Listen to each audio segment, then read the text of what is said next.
Well, for the last few years, Penn State has been a thorn in the side of the Badgers, but last Friday in State College, Wisconsin put 7 on the board and beat the Nittany Lions. Penn State did regroup and win the finale, but Wisconsin returns to the Kohl Center for the final series of the regular season in second place with a chance to lock up a first-round bye in the Big Ten tournament and maybe move up the national standings. I'm Brian Posick, the radio voice of Wisconsin hockey, and head coach Tony Granato joins us next on the Badger Hockey Digest.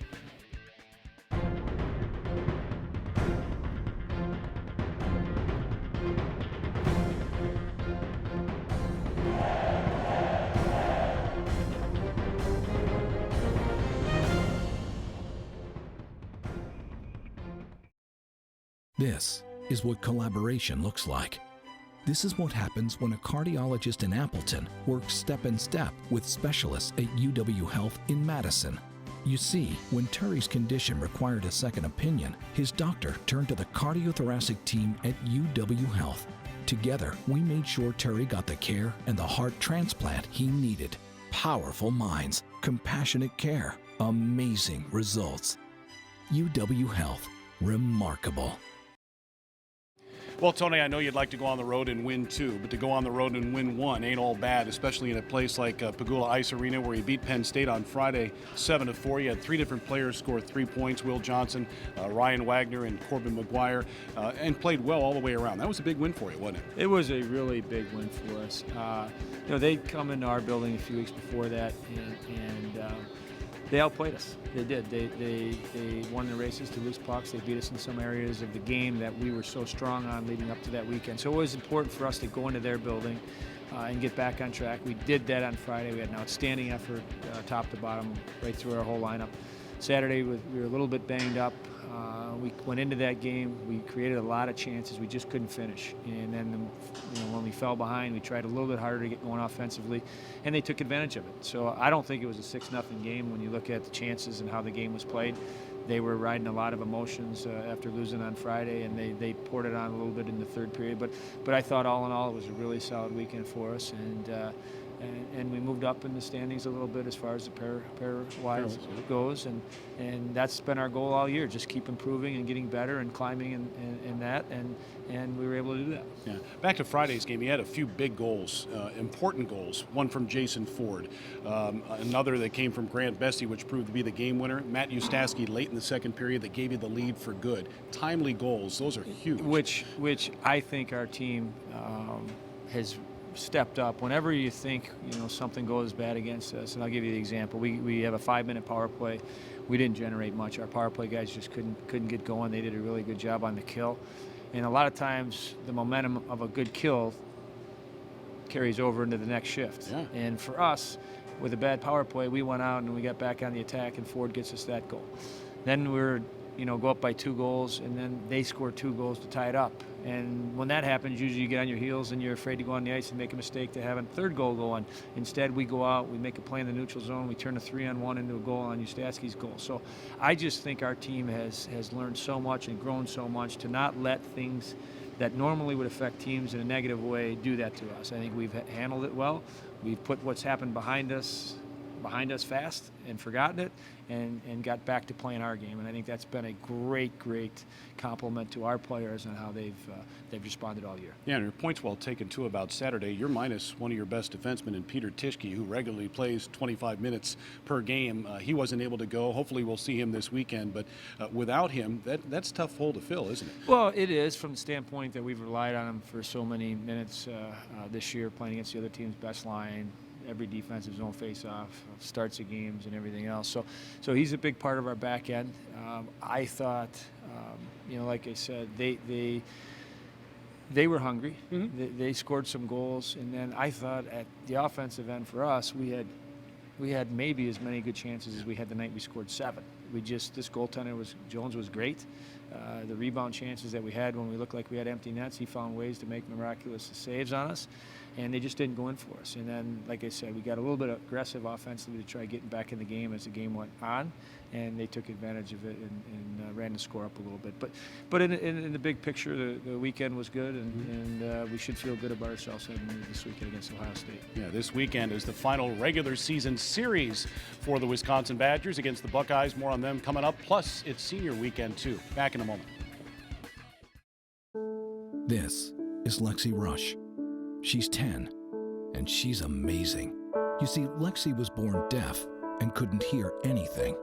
That was until her doctor in Appleton referred her to the pediatric specialists at UW Health in Madison. Now, 2 operations later, Lexi can hear everything. Powerful minds, compassionate care, amazing results. UW Health. Remarkable. It is a big weekend for the Badgers. They're trying to clinch a top 2 finish in the Big Ten, hoping to move up to pairwise and maybe get a national tournament bid without having to worry about what happens in Detroit in the Big Ten tournament. It's also senior weekend for the Wisconsin Badgers. 4 seniors will play their final games here in this building, and I'll let you chat about each and every one of them, and we'll go in alphabetical order with Grant Vesey. Well, Grant has been a tremendous kid to coach. He's an assistant captain for us. He's one of the leaders. He's a guy that offensively means so much to our hockey team, and I know that he's been through a little bit of a tough stretch scoring goals for us, but what I loved about his game is his competitiveness, his willingness to work away from the puck continues to be a big factor in our game. So a great kid to coach. I wish him well and hope to be watching him in the NHL soon. How about Aiden Cavallini? Aiden Cavallini, the Italian stallion. That I don't know where he got that nickname, but I like it. Yes, it fits him well. But he's been a workhorse for us. Is a guy that came in kind of as a part-time player, so to speak, or an in and out of the lineup type of guy that has solidified his importance to our team with just consistent play. And he's got great energy in the locker room. He's great on the bench. He's been a big part of our penalty kill. He's been up and down the lineup now for the past few weeks. He's added a lot of stability to our wing position, and I think that his leadership in the room has also been a big part of our success. How about Corbin McGuire? Corby McGuire, our forward that's playing D for us, has done a heck of a job. I mean, that's a tough transition to do for anybody, but you get into your senior year, and last year he had a little bit of experience on the back end. We've asked a lot of him. He's a great skating defenseman that offensively has been able to chip in some big plays for us. I think there's a kid that is a great skater that has absorbed a lot of minutes for us in a much needed position. So he's done a heck of a job. We're going to miss him. He's a great kid to have around. I think he's a great ambassador for being a Badger hockey player. I mean, his work off the ice and in the community, his family work, and everything else is just outstanding. So great kid. All right, and Jed Soloway. Jed Soloway has been a workhorse for us from the standpoint that it's hard as a player when your first 3 years you're a regular player, and then all of a sudden you're an in and out of the lineup type of guy. And he's a good player. He's played some good hockey for us. But for him, this year has been really hard from the standpoint that he hasn't played a lot. And he's worked hard in practice. He's kept a great attitude. He's a great kid to have around. He's done well in the classroom. He'll be successful whatever if he tries to play pro hockey, which I hope he does. Hopefully he'll get that opportunity because he can still be a good player that can play somewhere. And if he doesn't and decides to move on to a different career, he'll be successful because he's a great kid that works hard, and I've enjoyed my year with him. All right. Seniors will be honored on Saturday at the Kohl Center prior to the game, so make sure you come out. We'd love to see you out here at the Kohl Center. If you like high-paced, high-scoring hockey, you're going to see it between Wisconsin and Ohio State. The Buckeyes' power play in league play is almost 40%. You swept them in Columbus and MSG. They didn't have Nick Schilke, the leading goal scorer in the Big Ten. He's back now. This could be a heck of a series. It really could be, and they're exciting. They're similar. If anyone saw the Omaha, Nebraska series in here in November, they run and gun. They get the puck and they go on offense fast. So we'll have to be really sharp defensively. It'll be an exciting weekend of hockey. I think pretty much every weekend in here has been exciting. So hopefully we can figure out defensively on how to neutralize some of their offensive threats.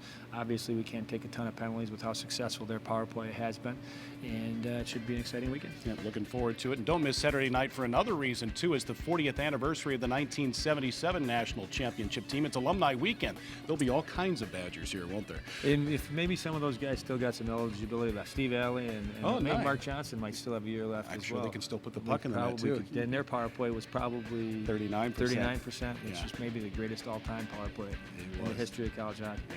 Thanks. Good luck. Thank you, Brian. Sure, Tony Granato, head coach of the Badgers. If you can't get here to the rink, you can watch the games Friday on the Wisconsin Channel, Saturday on the Big Ten Network. You can always listen online and on air on the Badgers Sports Network. For Tony Granato, I'm Brian Posick. Thanks for watching the Badger Hockey Digest.